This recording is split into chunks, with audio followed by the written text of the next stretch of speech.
High friends, welcome to Sheetal special.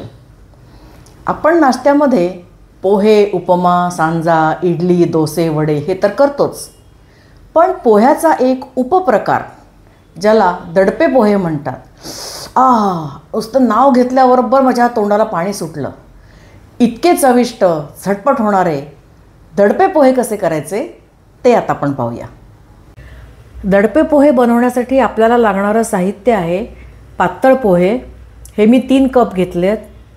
तुम्ही जाड पोहे पण घेऊ शकता, खूप लोक घेतात, पण मला ते आवडत नाही आणि मग ते फोडणीच्या पोह्यांसारखेच लागतात, म्हणून शक्यतो पातळ पोहे घ्यावेत। एक मोठा कांदा बारीक चिरलेला, अर्धी वाटी म्हणजे साधारण मूठभर शेंगदाणे, हिरव्या मिरच्या मी 5 घेतल्यात कारण त्या लहान लहान आहेत, मोठ्या असल्या तर तुम्ही 3 किंवा 4च घ्या, एक लिंबू, कढीपत्त्याची 7-8 पानं आणि एक मोठी वाटी भरून ओला नारळ। आता सगळ्यात प्रथम आपल्याला हे पोहे थोडे भिजवून घ्यायचे आहेत। भिजवून म्हणजे आपण कांदे पोहे किंवा फोडणीचे पोहे करण्यासाठी जसे रेग्युलर धुवून घेतो किंवा पाण्यात भिजवून घेतो तसे नाही, कारण हे पातळ आहेत तर एकदम गोळा होतील, म्हणून अगदी थोडंसं पाणी शिंपडून घ्यायचं आपल्याला याच्यावर, अगदी थोडं, कारण कांदा आणि नारळ घातल्यानंतर ते त्याच्या रसाने म्हणा किंवा त्याला पाणी सुटल्यामुळे ते सॉफ्ट होतीलच, पण ते अगदीच कचकचीत लागू नयेत खाताना, म्हणून आपण त्याला अगदी हलकसं पाणी शिंपडून घ्यायचं आहे।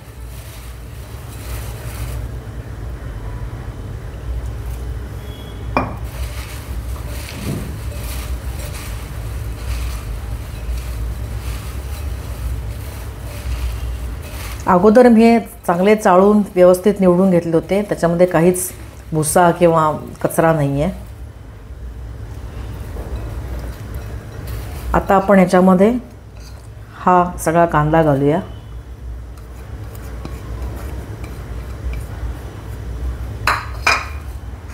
नारळ घालूया,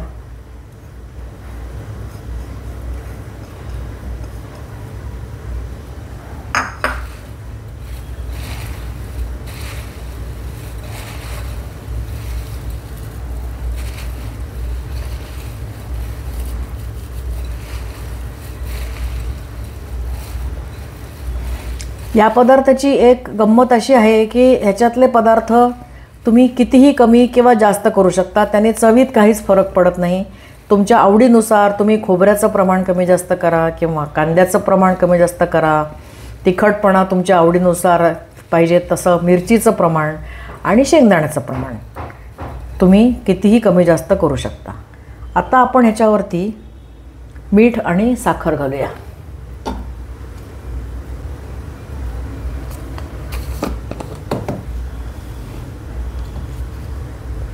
चवीप्रमाणे थोडंसं मीठ,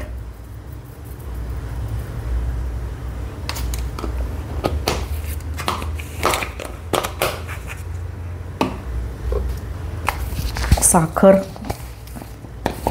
मी जरा 2 ते 3 चमचे घालते, छोटे चमचे।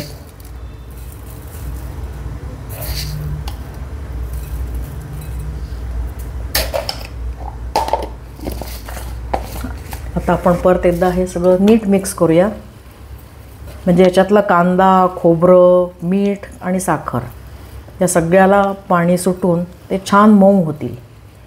पूर्वीच्या काळी ते असे भांड्यात ठेवून त्याच्यावरती कापड ठेवून किंवा असं काहीतरी वजन ठेवायचे, वरवंटा किंवा एखादं जड भांडं किंवा जड वस्तू, आणि दडपून ठेवलेले म्हणून त्याला दडपे पोहे असं म्हणायचे। पण आजकाल आपण तसं करत नाही, आपल्याकडे स्वयंपाकघरात जास्त जड अशा वस्तू पण नसतात, तर आपण हे सगळं आता अर्धा ते पाऊण तास झाकून ठेवू। आपल्याला पोहे मिक्स करून अर्धा तास होऊन गेला आहे, बघूया कसे झालेत। मगाशी ते सगळं नीट मिक्स व्हावं म्हणून मी हाताने केलं, आता बघा पोहे छान सॉफ्ट झालेत, बघूनसुद्धा कळतं आहे, हातात घेऊनसुद्धा कळतं आहे। हे पहा, एकदम छान मऊ झालेत। आता आपण याला वरून फोडणी देणार आहोत। फोडणीसाठी प्रथम आपण मिरची कापून घेऊया।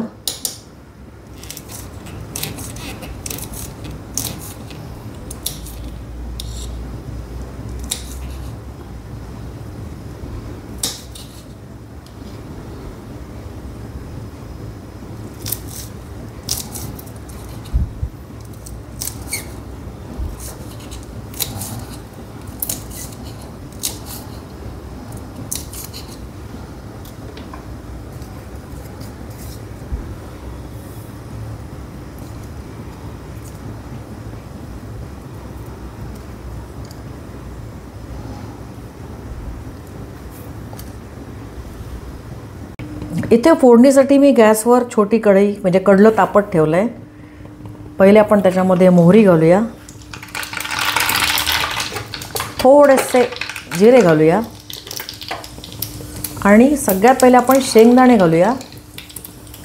म्हणजे कसं आपल्याला ते छान तळून घेता येतील. थोडे लालसर आतून शिजतील इतपत तळून घ्यायचे. मग आपण त्याच्यामध्ये मिरची आणि कढीपत्ता घालूया.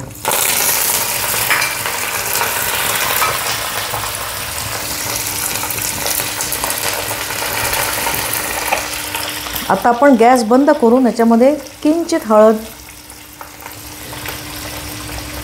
आणि थोडंसं हिंग घालूया.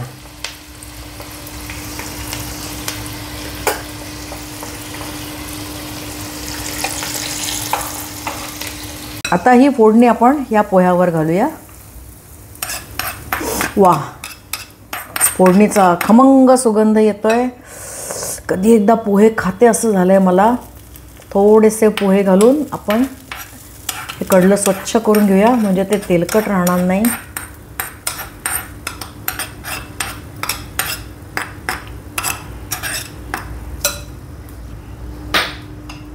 आणि आता आपल्याला ह्याच्यामध्ये लिंबू पिळायचं आहे.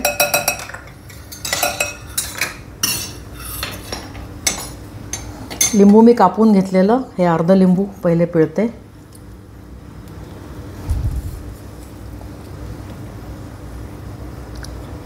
आता हे अजून अर्ध पिळते.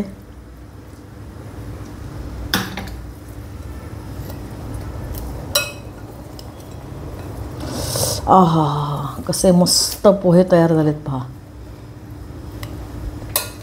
सुरेख. कढईत न शिजवता सुद्धा एकदम सॉफ्ट शिजल्यासारखे मऊ झालेत.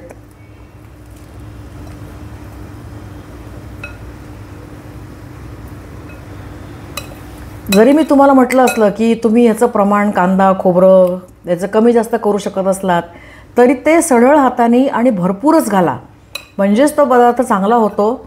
आणि तुम्ही ते नंतर वाटल्यास ॲड पण करू शकता. थोडं थोडं घालून पहा, कमी पडते असं वाटलं तर नंतर अजून घाला. सगळं सुरेख मिक्स झालेलं आहे. आता आपल्याला फक्त याला वरून कोथिंबीर घालायची आणि खायला घ्यायचं आहे. ही पहा, स्वच्छ धुवून बारीक चिरलेली कोथिंबीर आपण आता ह्याच्यावर घालूया आणि मस्तपैकी खमंग स्वादिष्ट, गरमागरम नाही म्हणता येणार, असे चविष्ट दडपे पोहे खायला तयार.